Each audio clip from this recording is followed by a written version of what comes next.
this guitar, these new guitars, like their biggest strengths are in the guitar's weakness. Like it sounds almost ironic, but okay, this E natural is super weak on guitars. Yeah. But you listen to how long this lasts, even with a delicate touch.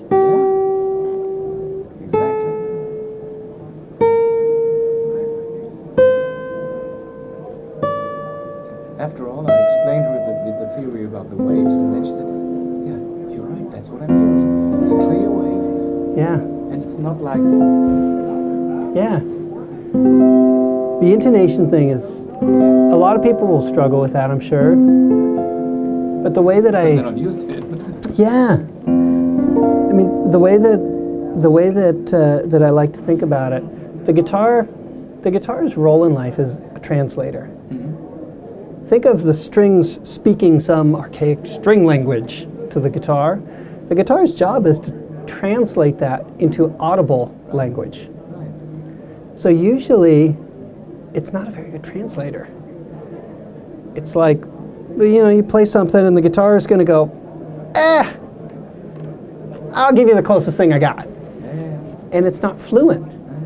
But this ends up being a fluent translator. So everything that's there, the overtone series, this harmonic content, this richness, it's all there. You can play major thirds again. Right? So every one of them is in tune. I love the idea when she said, when I picked up the other guitars, and which are not bad guitars, really good guitars, she said, there's something missing. Yeah. That's finally the thing, because now you got it all. Yeah. And before you never got it all. You didn't get the whole picture. I mean, even stuff like this is theoretically possible, but I've never actually seen it in acoustic guitars. Okay, if I go up natural harmonics, yeah, you can get to the fifth, maybe that double octave, right? Watch this. So I can go up, I'll keep going.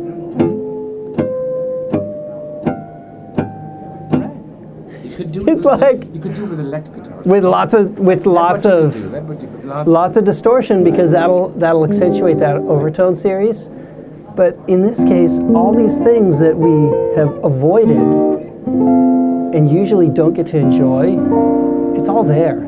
It's like a more flavorful, more expressive version of what's existed. I mean, you play that over 4.5 octaves, and everything is there and plays in tune, and all the notes agree, and they all have good volume, and they all have sustain. Wow. It's like it was like the guitar became a serious instrument. Absolutely. So how do you feel after such a long time unveiling your baby now? I'm thrilled. You know, in a lot of ways, I'm really excited to see what musicians start doing with it. Because I like the way they sound. I like doing these new things that I couldn't do before. But I wonder what some of the really creative musicians are going to do with it. I mean, you look at Leo Fender and his Stratocaster. He was a country western guy. Right. He liked those songs. I would bet really good money, and I'm not a wagering person, but I would bet good money that he could not imagine what Jimi Hendrix was about to do with a Strat. No, he couldn't do it. That is pretty far out there. You know, so I'm curious to see what a creative musician who gets this thing goes, oh my gosh, I have this extra latitude to play stuff that I haven't played before. Even unusual harmony that you've stayed away from. Could be. I mean, for my whole life, I've been phrasing major 7 chords like that to get that, in this case, the D sharp and the E natural away from each other. Woo, what if I put them right next to each other? Wow, I could. That's really quite interesting.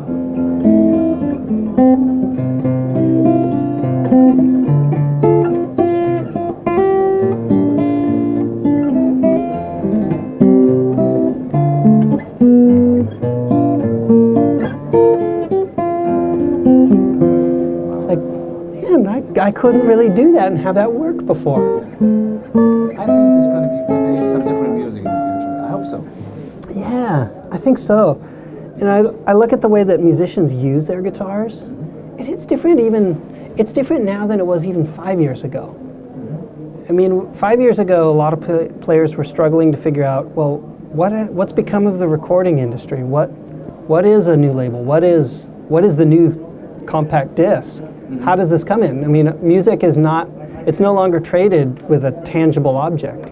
You know, it's this intangible thing. Well, what a lot of players are finding is it comes in the form of a YouTube video.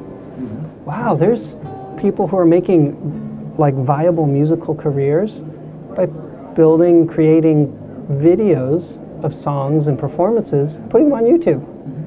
Well, in that case, they need an instrument that works better in that environment. They need something that they can record really easily. They need something that can mix well with a synthesizer and, you know, computer-generated sounds. We saw that when we went to the studio and checked the difference between a regular and the V-Brace. Yeah. It was incredible. It's pretty remarkable. Yeah.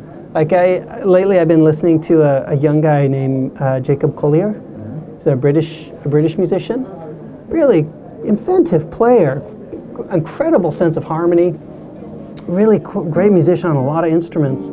But his entire performance, he'll set up all these instruments, almost like they were in his bedroom at home, and run everything using looping stations. He's making all kinds of cool music with it. But I listen to that and go, in an environment like that, this would function a lot better. This works better than a conventional guitar. I even checked the guitar through an amplifier or a PA system, and same idea. It sounded different. Yeah. It sounded different. It was in the first second you think, oh, the other guitar is maybe more bass or maybe more highs, but the all over the picture is perfect. So, yeah, you don't have to struggle with the knobs. Just plug in. Yeah, play. It's funny. I knew the ES2 pickup was good. Yeah. But what I didn't realize was how good it was. Yeah, because the guitar changes the pickup. Yeah, it's like that pickup is... Actually, the pickup picks up what the guitar does. That's exactly. why it's called pickup. Yeah, it's like listening to what's going on at the saddle and the strings, like it was a magnifying glass.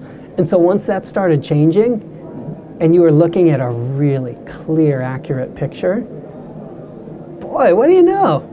It was all reflected there. And so now this balance, that beautiful harmony between the notes, that volume and that sustain and that expressiveness, man, it's all reflected even through the pickup. It's really an exciting day to hear what happens. So how's you saw guys yesterday, maybe yesterday you saw the dealers for the first time. So what was your impression when they looked at you and glanced at you? It's been funny because some guys, I mean, this is obviously fresh. Yeah. And so I've been thinking about this and trying to figure out how these puzzle pieces come together for the last 20 years. I've been thinking about these puzzle pieces and going, well, yeah, I don't know how these fit. They don't ever seem to fit, so I guess that's good enough. And then I finally get to put some of them together and, whoa, it makes a picture. Whoa, this is great. But to try and explain to somebody who's, you know, a lifelong guitar enthusiast, how something like the intonation of a guitar can change by changing the bracing architecture, for a lot of guys, that's a real head scratcher. That's like trying to connect two ideas that don't belong to each other until you realize, well, yeah, I guess I was only thinking of half the equation. We look at the word intonation, you redefine it and it says the word intonation means state of in-tuneness, right? So in the guitar world, we tend to equate that with compensation, just to account for the stretch that happens on the strings. That's not a complete equation. Intonation equals compensation, yeah, that's part of it, plus harmony. So you think of what intonation means for the rest of the musical world. For a violinist, for a singer, for a saxophone player, for a flutist, intonation means how accurate is your pitch. Right. And so in the guitar world, we've been dealing with fairly inaccurate pitch for a long time. Yeah, since 100 years or even more. Yeah. Yeah, so I play this and I go, well, for years I blamed equal temperament tuning as the culprit and going, yeah, I guess that's as good as it's going to get. And at the same time I know, man, the way guitars work is just not that accurate. It's not, I'm not getting the whole picture here. I know there's more going on than what I can hear. So what was first, the idea of the cleaning waves, or the idea of having good intonation? Well, or was it both of them? It started as the volume in the sustain problem, because that's a real simple thing. Like you know from some of my background that I built electric guitars. I know how those work. I've built archtop guitars and mandolins and ukes and steel string guitars. I built these other things, and there are some very universal characteristics. So if you're looking at this thing just as a string holder, it's just a wooden thing that holds strings. But man, if I make it really strong, the notes last a long time. Exactly. It's logical, it's simple. Everyone can understand that. So you think of a solid body electric guitar and go, yeah, this note's sustained for a long time because it's so strong. We make jokes about it in Spinal Tap. Right. You know, you go, oh, go out for a bite to eat and come back and oh, still doing that thing. And so I know where that comes from. And the flip side of it is I know where volume comes from. That's air pressure that came from something flexible like a drum head or a banjo, where strings are sitting on this really flexy thing and it smashes you in the face with this volume. Loudspeaker. Yeah, I know where that comes from. And so how can this one thing be like, they're totally opposite characteristics, you know? So we pick somewhere in the middle. You just got to go, well, I guess I'll lean this way or I'll lean this way a little, depending. And that's what the frustration was. And so right after we had released the 800 series, back in 2014, I was thinking about this a lot and going, okay, well now what? How do I make this even better? I can't just throw more effort at it because I just doubled our efforts and got like this much a little better, which is cool, but there's not much left to get out of that. So I thought, okay, well, let's just blow it up. We'll start again, take on some of the initial assumptions. And there was one morning in particular I was really thinking about that because I got up early to go surfing, and the wind was bad. Storm had blown through it, and it was totally unrideable. I was depressed. I mean, it's early in the morning, sun's just barely coming up, and I'm thinking, nah, I could still be asleep right now. And I was thinking, well, you know, if I'm honest, there's still this problem with my guitars. It still isn't that clean, that orderly, that musical. It's good, it's getting better, but it's not all the way there.